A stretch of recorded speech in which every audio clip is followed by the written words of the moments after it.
Welcome everybody. My name is April Gonzalez. I'm a graduate student at the University of Texas at Arlington, and today I will be doing a leadership book review. The book that I will be reviewing was authored by John C. Maxwell, and the title is The 21 Irrefutable Laws of Leadership.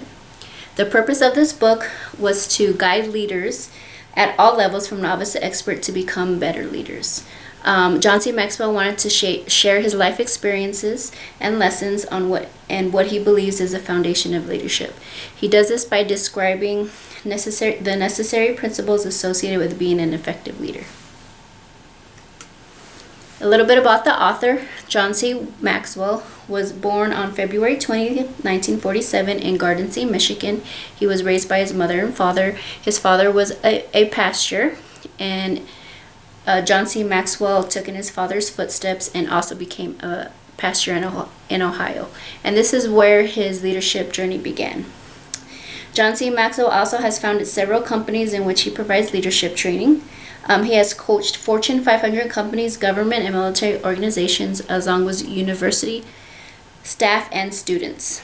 He has written over 100 books, mostly on the topic of leadership. He was named the #1 leadership expert by Inc. magazine in 2014. The target audience for this book is anyone that's on a leadership journey, and executives, managers, supervisors, aspiring leaders, and leadership students. Listed here are the 21 irrefutable laws of leadership in which the book reviews. So there is the law of the lid, the law of influence, the law of process, and so forth. In each chapter, he describes what the law is, he provides examples, and he explains what the law is. He also incorporates engagement activities at the end of each chapter to maybe offer some self-reflection and activities to become proficient in that law.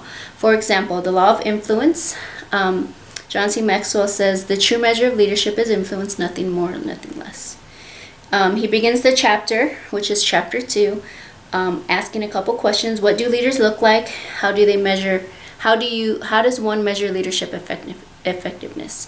He goes on to give a real world example, and he uses Mother Teresa as an example of an influential leader.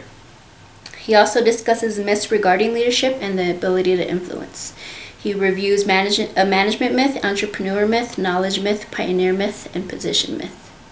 He also reviews factors that affect influence, such as one's character, one's relationship with others, one's knowledge in the specialty area, one's ability to be intuitive, past experiences, past successes, and their ability to lead.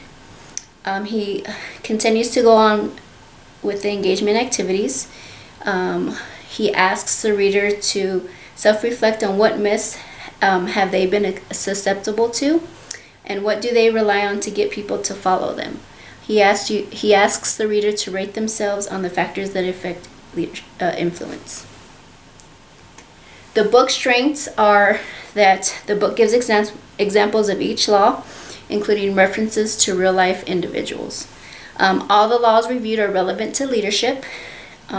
He provides activities to engage the audience with the end goal of increasing proficiency in each law.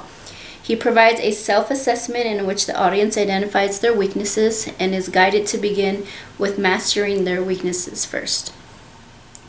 The book is also very personalized. I don't feel like I'm being spoken at, but being spoken to. The book is also very generalized. It's not career specific, so the general audience or the general readers can relate to the subject.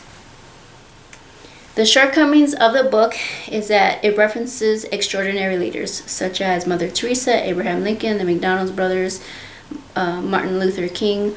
I was hoping for examples for ordinary leaders so that I could relate to those. Maybe I would relate to those leaders a little bit more. The names of the laws are also difficult to remember due to the ambiguity of the titles, such as the law of Mu. Also, I think there are too many laws listed.